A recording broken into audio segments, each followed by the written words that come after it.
So we know that football games are won on the field, but after 90 minutes, 120 minutes of action, and 2 months, CAF had to decide that Senegal are no longer champions of Africa, and guess what?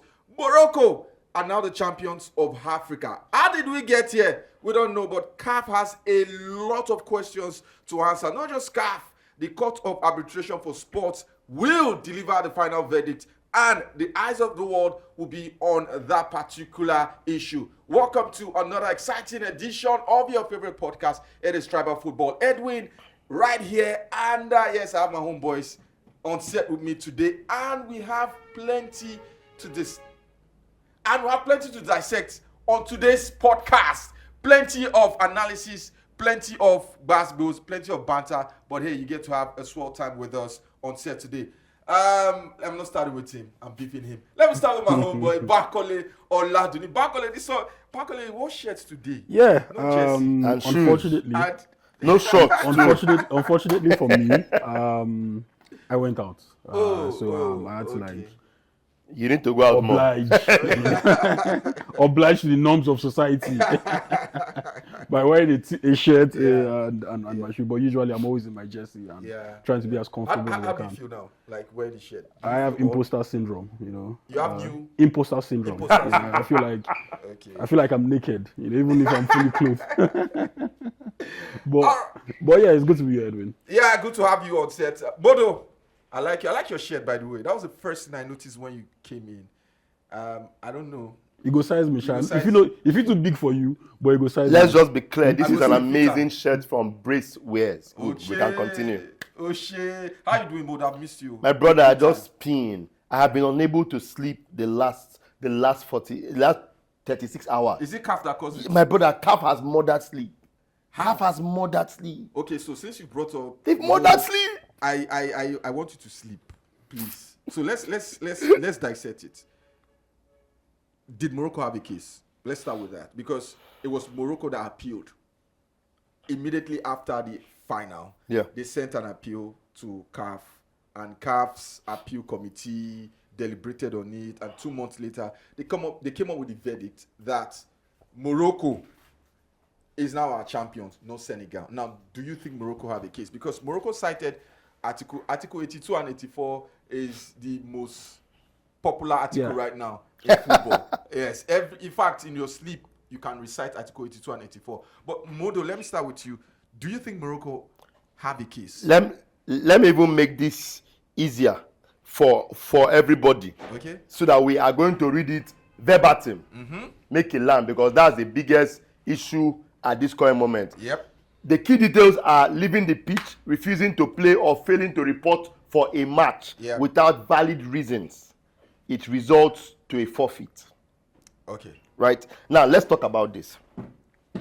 I said something when this decision was made. I said that the moment Senegal said, we no play again, Muna come outside, maybe they go. Right? When they said that, right, let us assume at that point, Senegal did not come back into the pitch. Right? They have left the pitch. They refuse to continue with the game. No holds bars. They're out. Right? Or the referee waited for them for a period and it's like, we can't keep waiting for so long. This game is decided. It's done. Abandon the match at this point. It's done. It's dusted. Yeah. Right? But the moment, or let us say when Senegal then said that, we want to continue. Right? And then when they want to come in, Morocco says, no, we cannot continue. This is longer than the duration that you are meant to be out for. The game should be done and dusted, and refuse to and to play. It now has to go into an appeal process. I get it. But the moment Senegal came back into the field of play, the referee on the day allowed them come back into the field of play. He did not cancel the penalty that made them leave. They came back into the field of play the way status quo was. Status quo was maintained when they came back, starting with that penalty being taken. Right? So if they had scored that penalty, we will not be here. Right? So they came back with status quo maintained.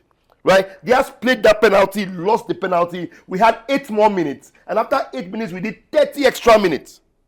Right? Of extra time. At that moment, any rule-based reason for overturning the winner of the AFCON was gone. Okay. Right? Okay. So in saying that they left, see, I have always believed, and FIFA has been careful with this thing in almost all of their wordings. Yeah, the final decision, arbiter on a game, if it can be abandoned on the day, is the referee. That's why if rain falls, the match doesn't stay somewhere and say we're abandoning the game. No, the referee comes to the field, carries the ball, goes around and bounces it in several places to see if the turf is playable, and then he decides if they will abandon the match for that day and continue. If one team does not come, the ref comes out with the other team that is there, does the formality, and then decides to abandon the game. Right? On that day, the referee on the day saw Senegal leave, right? Yeah. After mediation or whatever, about 17 minutes later, Senegal is back to the field of play. The referee let them in, right? Let them in. Play restarted from the penalty that he blew. They did not say you must change the penalty. No, the penalty stayed. You get so Senegal came back at that point to say, maybe we go spoil this CAF competition. If the one is this a penalty win, may they score, may win, make it just be say competition end.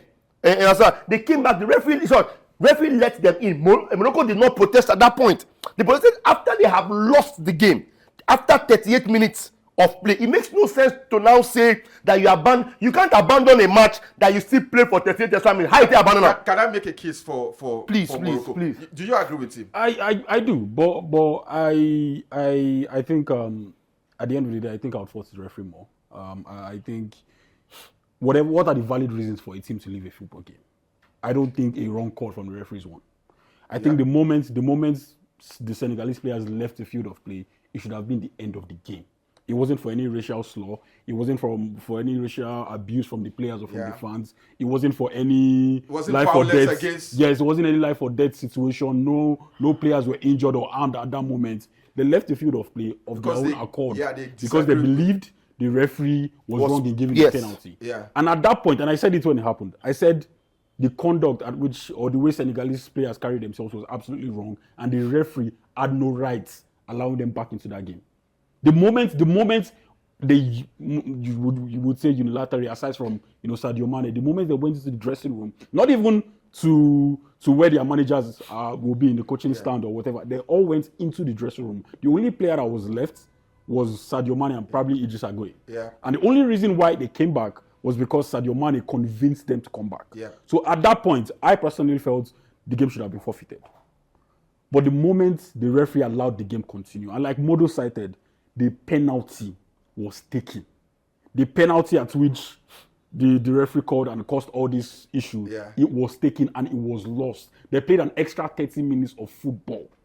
They had several opportunities. Why your leg this shit? No, they had several opportunities to protest. There's been 2 months in between the final whistle and now. Yeah. So we can talk about CAF. We can talk about the issue between, or the relationship between CAF and Morocco. But I think at the end of the day, we should address the game itself, the 120 minutes of nonsense that we saw from both the Senegalese players and the official. Okay, so let me make a case for Morocco. Now, when you look at the laws of the game, it is clear. Then there's also the statute of the game or a competition. Most times or sometimes we tend to conflate both. There's a law of the game and there's the statute of a competition. Now, if you look at the law of the game for the referees, that's law 5.2. Yes, it says that the referee has the final say. That is for gameplay. Okay. Now, what Senegal violated is not gameplay. It is the statute of the competition. And I think the statute of the competition supersedes the legality of the gameplay. No. Relax. The statute of the competition, the general gameplay law says that the referee has the final say on the outcome of the game. And the referee decided that this game concluded within the ambit of the law. I agree with that. But the statute of the competition says that Senegal fell foul of Article 8.2. And by virtue of that, Article 8.5 was enacted. Maybe in this sense, Morocco have a case. I don't think so. And here's why I don't think so. you talked about the stature of the game, and I Yeah. think at the end of the day, whatever competition you are running, it has to be approved by FIFA. Whatever continental competition that holds its weight Yeah. in any conversation, it is under FIFA. It is a FIFA competition, Yes. and the law of the game is everything. drawn up, written up by FIFA. Yeah. And if FIFA says the unilateral decision of any game is on the referee, and if the referee has also decided that the game should continue, I don't think the statute of CAF holds or a water, competition. or a competition holds water, because like Modo and I have said. Are you aware that confederations have the autonomy to decide how their competitions? Yes, but also Some competitions, like UEFA for instance, they don't use away goals rule. It is the statute of their competition. Yes, but there are CAF, some they basic. use- But there are some basic rules. Yes, There are some that is basic for, that is rules. for the IFAB law. Even with IFAB, you still have grey areas depending on confederation, even on the league, mistake from league to league. look. So that is why I say at the end of the day, the statute of the competition of that particular competition, whether we like it or not, supersedes whatever is in IFAB law, because in some countries, what you get for, again, let me cite an example. In the Premier League, for example, if your standing arm touches the ball in the box as a defending player, it is not a penalty, because according to the Premier League rule, it is a natural position. It is a supporting arm. Yeah. But if in that same scenario, if it happens in the Champions League, it is given to you as a penalty. Yes, my argument to that. At the end, both the Premier League and both the Champions League. Yeah. Who has the final say in this scenario that you just drawn up? If the referee tells you that no matter where your hand is, that ball is a penalty, and I don't give a damn hoot as to what the VAR has to say, is it going to stand or not? It's going to stand. What I'm saying is no. What I'm saying is, that's what I'm saying. no matter the stature of the competition, there are certain rules, there are certain IFAB rules that governs all manner of football, and the referee having the final say is one of them. Bros, let me read it out to you, right? First of all, IFAB is International Football Association Board, right? Yeah. Secondly, that exact rule that we are talking about, it not carry water from mouth. Let me read it. The match is controlled by a referee who has the full authority to enforce the laws of the game in connection with the match, right? So technically, there may be a million laws of the game. There, with the referee on the field, he's embodied with the right to enforce every right of the game. Anyone he lets by, at that moment, he has let it by. Anyone he enforces within his right, he has enforced it. See, quote, if the referee blew the end of that match at 10 minutes or at 15 minutes, till today, no person will walk up to that referee and say you did something wrong. He was within his right to do that. If the referee also determines that we are still within gameplay mode, nothing don't spoil, and we can handle this game and go on, and he decides that the game goes on, that is also his decision. He has taken that decision. So just to counter your point again. Yeah. You said there are different rules that govern Different competition, leagues. different competition. Yeah. So let me make something clear. IFAB, no matter your competition, IFAB rule is still number one. There are different variants to it for different competition. Yeah. But there are still certain rules that are still governed by IFAB. For example, the handball offense you cited. It is quite clear that if the ball touches your arm, it is a handball. Yes. And that is according to IFAB. Now, in different competition, there are different Cannot determine the extent to it. Exactly. Yes. So it's the same way that the referee, according to IFAB, who we all agree are the creme de la creme of laws in football, have said that if a referee decides, whatever the referee decides in the game is final. And in this particular situation, we have seen what was his nationality, the nationality of the referee, or whatever nationality it might be. He has decided that the game should continue. Fact. And he didn't even overturn the penalty. The game should continue from the situation that escalated. And yet, you are now coming after 2 months to announce that, look, this is nonsense. The only reason, Can we swear on this podcast? Can we swear on this podcast? The only reason why I will agree with you guys is because even in this situation, a referee can continue the game. Yes. But in his match report, he can't say he was forced. He was under duress to continue the game. Bros. Now, that did not happen. The referee, in my opinion, from what we saw, was not under duress. Yes. to continue that game. Yes. Do you get? So Yes. maybe that is where I think the referee doesn't have a case. See. Because if the referee comes out and say, okay, I was under duress. Now the question is, Under the rest from who? from who? Bros, see. No matter how we look at this thing, there's just one thing I can just point out. Just one thing, right? It's important that because the appeals committee of CAF is a supposedly independent body.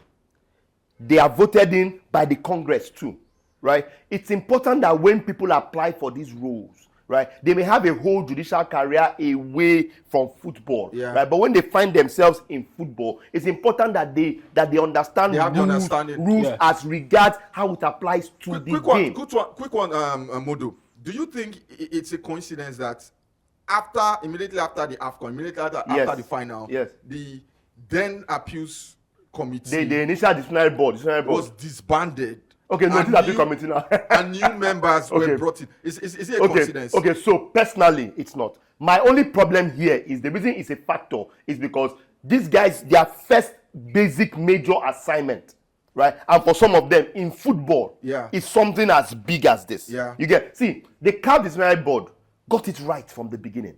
Their first verdict was right. We uphold the result of the competition. We not say they come out to, but una dey there, una play and finish. They beat una. They go where they use beat una. Said it did not come before they came, and after una agree, come back, gather together, and now they come score una. You understand? But this appeals board, for some of them, this is their first major assignment in football. So they may be judicial heads, right? But you have to understand the law still in relation with how it applies to football. Again, if it's someone that has been in football for a long time, and per se, as you're reading 82, you know for a fact that 82 is dependent at that moment on the opinion of the referee as far as he's mentally capable. The referee determines. You understand? It's the referee that will determine if they have been gone for too long, if it's not safe and to continue, if the game is in danger. It is the referee totally. And on that day, he decided that we can go on. Morocco, they were happy to play their freaking penalty. Buru Banka. They were happy to play a penalty and win. Make it be say we complete them. Now so God take run their shaking. So this is not the first time. Gazama, Esperance and Wydad. Yes, and Wydad. Okay. 2019. This is not the first time it has. Perfect example. It has gone to CAF. Perfect example. CAS. Perfect example. And in that moment, CAF lost. Yes. In that moment. Yes. But I'm looking at this case, and I think at the end of the day, CAS will rule in favor of Senegal. Now, absolutely. Here's my question, guys. Yeah. What does this mean for Mosepe and this current cabinet in CAF?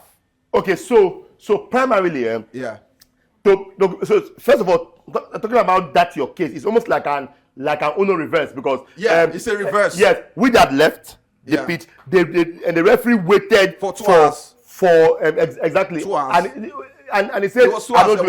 Walk over for Esperance, and he declared Esperance winner. And then it went to this same. Wydad said we need to replay the game. It went to this same CAF. Wydad. Yes. They took it to CAS. And CAS said as far as the referee on the day determined that the match is abandoned and ended the game, you cannot bring it back again. This referee on the day decided that the match was not abandoned and we can continue.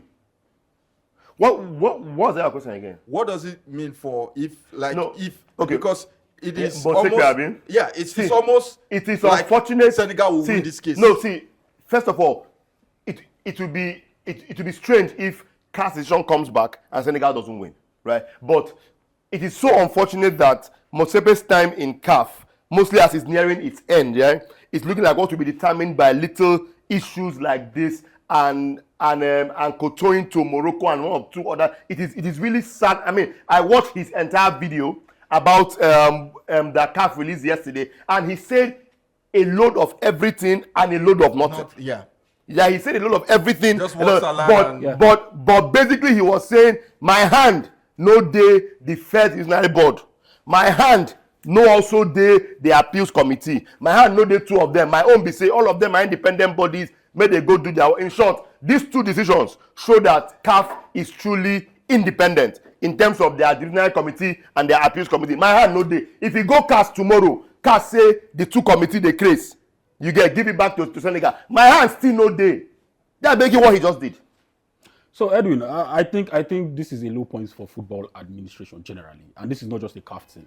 This is something we've seen with FIFA. It's something we've seen with UEFA. Yeah. The current clown show that is about to be the World Cup. We are seeing how it is a cluster F word. The president is threatening another team. Starting with CAF.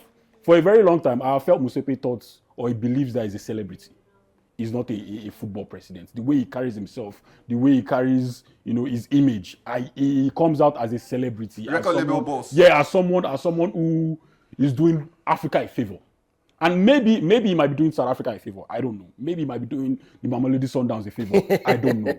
But in terms of Africa, in terms of how many countries, over 50 confederations that are in Africa, he's not doing anybody a favor. True. And so far, his administration, maybe the last tenure, has been an absolute clown show, where you have real life influences entering football. It has never been the case for a very long time. Most of the time, football has largely been an independent body. Isolated from the madness. Maybe not. I don't think it has been 100% isolated, but it has had limited influence, or outside bodies have had limited influence in the decision making going on in football.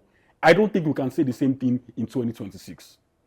In 2026, you have a certain country called Morocco who have become puppet masters for the big men in CAF. You look at certain decisions going towards Morocco. I've never been. Look at the rumor is now that they are saying WAFCON can go on. Yeah, they are saying the WAFCON. I've never been a fan of conspiracy theories. Yeah. But you look at how I'm a big fan though. How the AFCON panned out. Look at how the calls. Or before the AFCON, the female coach of the year, going to the Moroccan. Would never understand that. It never made any sense. Never understand. The whole events that happened during the AFCON, even the player of the year, the whole events that happened during the AFCON, where a lot of people believed Morocco got certain calls or Morocco got favored in 50-50 calls. And their bans were reduced though. Don't forget, the fines were reduced. You look at the aftermath of the final. As much as I want to say Senegal didn't conduct themselves well, I think Morocco were also as bad as Senegal. Equally guilty. Star players stealing towel. Equally Champions League players. That was not the first time. That was not the second time. Champions League players. You had racial abuse in the stands of an African competition. Edwin, I probably have not lived long, but I've never seen that before. You live long. I've not lived long, to witness it. But this is the first time I am seeing a racial abuse, abusing African men in an African competition. In an African competition, I have never seen that, and yet not a single word from CAF, not a single word from the celebrity Musepe, not a single word. We have seen several instances of this, Edwin, and like you mentioned, the postponement of the WAFCON, and this is a case of a country holding the entire continent stage, because largely speaking, everybody's incompetent. When we talk about hosting big competition, there are a lot of countries on the continent who are not good enough to do it. Probably aside from South Africa. It has been a toss-up between South Africa and Morocco, Egypt in terms of hosting big competition, and that is why we are in this particular position. So if we are to move forward, if we are to have, a much more intelligent, a much more capable president of CAF, we also have to come together and do something. We also have to, as individual nations, we have to be better. Coming together to do something. The story is that Senegal have pulled out from the AFCON, next AFCON. It is unconfirmed, but that's the story. And that the Senegalese Football Federation is clamoring that other federations come together to boycott the next African Cup of Nations and force CAF to change its president and go back to the drawing board, rewrite, restart, whatever. Do you think it is something to look into?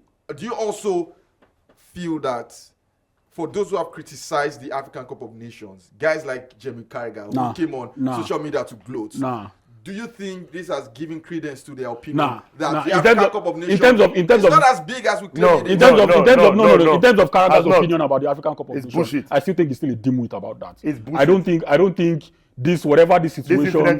This is about Senegal and Morocco. It is not a representation of African football. I know it's not a reputation. No, it is not. But it is still the African Cup of No. Nations. When people use instances of two idiots going at it and saying men has come, we all come out and we say not all men or not all women. Yeah. It is a case of Morocco and Senegal. These are two idiots acting like idiots. They are not the representation of African football. True. Throughout that tournament, we saw good football. We saw proper quality football. So quality because two idiots decided to mess it up in the final, yeah. it was not. Maybe it is a dent on the administration side. It is a dent on the quality of referees, but it is not a dent on African football as a whole. Fact. I would never stand for that, and I would never stand to go and agree with what Garaga said. I think that was nonsense. So for the Senegal pulling out of the AFCON, I don't necessarily agree with that. I don't necessarily agree with everybody coming together and saying, oh, let us boycott the AFCON. Yeah. I don't think that's right. I think we have to treat the root core or the core root of the issue, whatever phrase that might be. I think you look at Musepe, you look at whoever it is that is in charge of the CAF body, the disciplinary, the appeal boards. We have to address that. Yeah. Because at the end of the day, you can boycott the AFCON, but this same set of people will still be the decision makers. Of course, now ultimately going forward. Ultimately. And I don't think you even have that credence to boycott the AFCON for long. Yeah. Sorry, just speaking on what you said, you were talking about other countries doing better in terms of facilities. See, let me explain. We have the big freaking Buru Banka problem with maintenance in Africa. Yeah, that's true. Let me say it again. We have a big freaking Buru Banka problem. Today, it's an African thing. Today, if you go to Cameroon that hosted AFCON in January 2022, those facilities are all a joke. 1 out of 5 is manageable. Max of 2, manageable today. And that manageable cannot host and this is just 2022. In 2018, Ghana hosted the AFCON. They had quality pitch. Today, you cannot play in those same pitches at all. 2022, Lagos, Teslim Balogun hosted Super Eagles. Yes, today we cannot play there.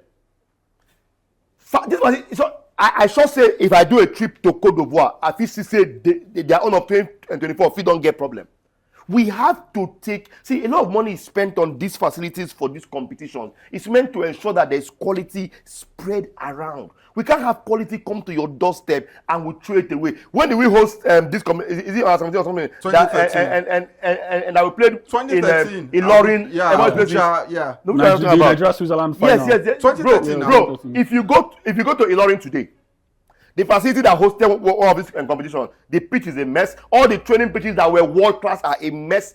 We have a problem. We have a big problem. I agree with and you. It's not going to stop. CAF will continuously be supposedly held ransom until everybody takes care of what is theirs the right way. They are building a stadium now in Warri. By next week latest, I'm going to go to Warri. I've seen the pitch from the air. It looks as if it is grass. But it's not looking as if it is the same grass in 3SC Stadium or Bende Insurance. It's looking as if it is Uyo type or Morocco type of grass. When I reach there, I will confirm. I'll do a drone footage. I'm going to snap it as it is at that moment. Right? You go add coloring. 1 or 2 years after, we will come back to that same position. If it's a typical Nigerian thing, it is going to be unplayable. And that's our problem. And the shameful part of all of this is, and I don't know if you guys agree with me, this is probably the zenith in terms of the amount of money coming into football. Yes, definitely. Yeah, this is the highest that we've seen in a long time. And it is not a case of African countries being isolated from this largesse. We might not be getting the amounts that the Europeans are getting, but it's going around. But we are getting something. Definitely. A lot. And this is something that is good enough to build stadiums and maintain the ones that you have. True. And yet we are still seeing this. Yet we are still seeing a whole region cannot host an under 17 competition. A whole region. It is a shame, Edwin. It's all about African football. The eyes of the world, like I said, is waiting on CAS. What will CAS deliver? Will it be Morocco? I heard there was pandemonium in Morocco, in Rabat, after CAF announced that. But the Senegalese are not going down without a fight. In fact, their president posted with a picture of the AFCON trophy trophy in the cabinet, In in his the shelf. shelf just behind him, just to tell. They say, Come and take it for to you, the Come on, if it's shop for you, come collect that. am. Carry am. That is the level of comedy we're experiencing currently in African football. But hey, leave a comment. Let us know. Do you think Morocco deserve to be called champions of Africa, or you think Senegal rightfully won it on the field of play? Let us know in our comment section. It is Tribal Football. Follow us on our social media platforms. I would like to hear from you.